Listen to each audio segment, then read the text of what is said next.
اللہ کا واسطہ ہے صبح اٹھتے ہی یہ ایک لفظ پڑھ لیا کرو، دولت کا سیلاب آ جائے گا۔ بسم اللہ الرحمن الرحیم۔ محترم ناظرین، آج یہ مجرب تسبیح کر لو، صبح اٹھتے ہی ایک لفظ پڑھنے کی دیر ہے، دولت کا سیلاب آ جائے گا۔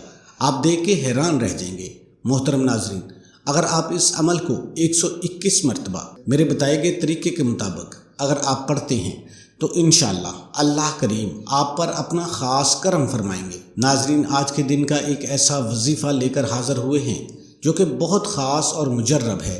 اس وظیفے، اس عمل کی بدولت اللہ پاک آپ کی ہر مشکلات، آپ کے مسائل سب ختم کر دے گا۔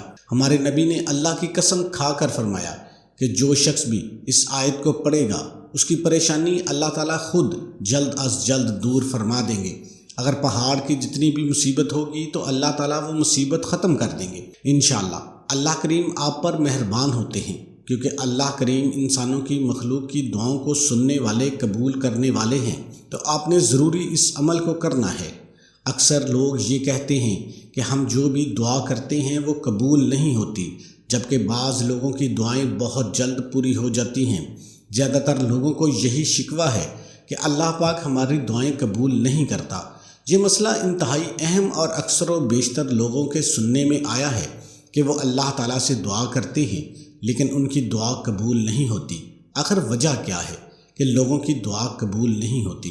اللہ تعالیٰ کی بارگاہ میں دعا قبول نہ ہونے کی کئی وجوہات ہیں، جن میں بعض کا تعلق بدعمالیوں سے ہے جبکہ بعض کا تعلق اللہ تعالیٰ کی حکمت کے ساتھ ہے۔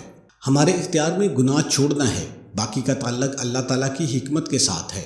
ان پر راضی ہونا چاہیے، اس میں بہتری ہے۔ مایوس ہو کر دعا جیسی عبادت کو چھوڑنا نہیں چاہیے، مسلسل مانگتے رہنا چاہیے۔ احادیث مبارکہ کی روشنی میں وجوہات بیان کرتے ہیں جس کی وجہ سے اللہ پاک کوئی بھی دعا قبول نہیں کرتا، یعنی بعض ایسی عادات ہیں کہ اگر انسان وہ چھوڑ دے تو اللہ پاک دعا قبول فرماتے ہیں۔ محترم ناظرین، احادیث پاک کی روشنی میں کئی عوامل کا ذکر کیا ہے جن کی وجہ سے دعا قبول نہیں ہوتی۔ سب سے پہلی اور بڑی وجہ جس کی وجہ سے اللہ پاک کبھی دعا قبول نہیں کرتا وہ حرام کاری اور حرام خوری ہے۔ حلال کی اپنے بے شمار برکات ہیں جبکہ حرام کی اپنی نحوست ہوتی ہے۔ صحیح مسلم کے باب قبول صدقہ کی حدیث نمبر 486 میں نبی کریم صلی اللہ علیہ وآلہ وسلم نے فرمایا، اور اللہ پاکیزگی کو ہی قبول کرتا ہے۔ اور اللہ پاک فرماتا ہے، اے ایمان والو، جو میں نے رزق دیا ہے اس میں سے پاکیزہ مال کھاؤ۔ صحیح مسلم کی حدیث نمبر 7036 میں نبی کریم صلی اللہ علیہ وآلہ وسلم فرماتے ہیں کہ بندے کی دعا اس وقت تک قبول ہوتی ہے جب تک کہ وہ گناہ کی بات کی دعا نہ کرے اور نہ ہی قطع رحمی کی دعائیں مانگے، اور اس کی دعا اس وقت تک قبول ہوتی رہتی ہے جب تک وہ جلد بازی کا مظاہرہ نہ کرے۔ پوچھا گیا، یا رسول اللہ صلی اللہ علیہ وآلہ وسلم، جلد بازی سے کیا مراد ہے؟ آپ صلی اللہ علیہ وآلہ وسلم نے فرمایا کہ بندے کا اس طرح کہنا کہ میں نے دعا مانگی وہ فوراً قبول نہ ہوئی، تو میں نے دعا مانگی لیکن وہ بھی قبول نہیں ہوئی، پھر وہ دل برداشت ہو کر دعا کو چھوڑ دے۔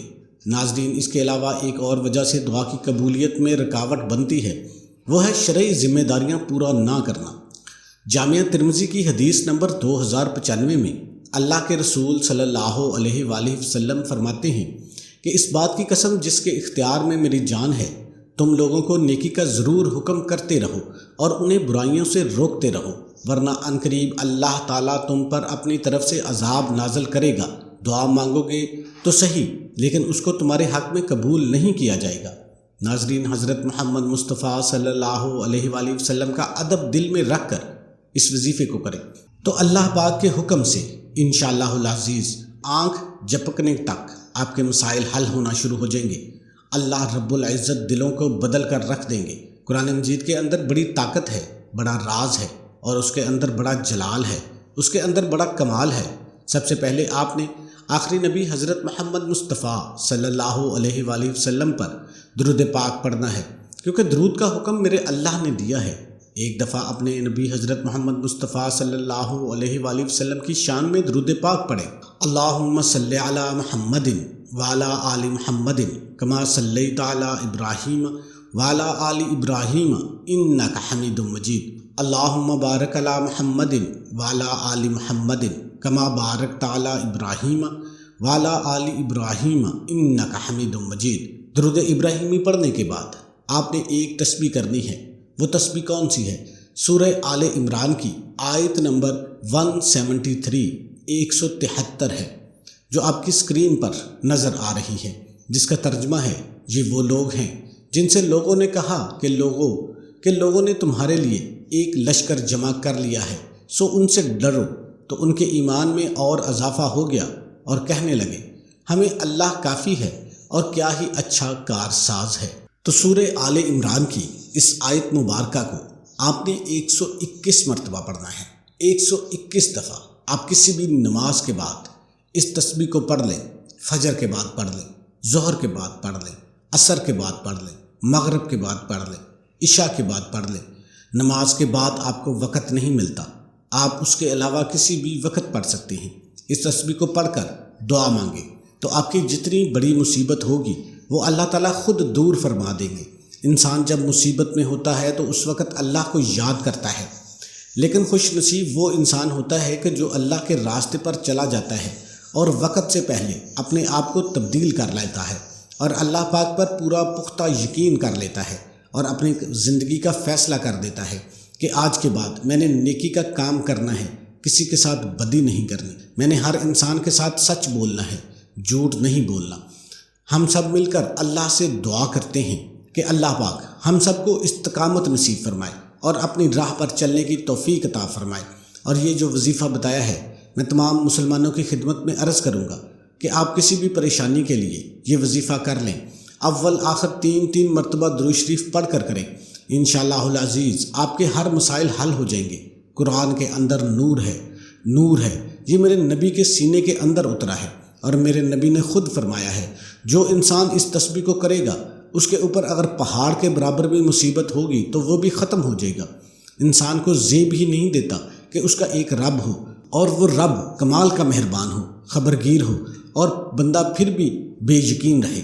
حسبنا اللہ و نعم الوکیل، یعنی اللہ پر توکل اور اس کے سامنے گڑگڑانے والے کے ساتھ اللہ کافی ہے، وہی دہشت زدہ کو امن نصیب فرماتا ہے، طالب پناہ کو پناہ دیتا ہے اور بہترین ولی اور بہترین مددگار ہے۔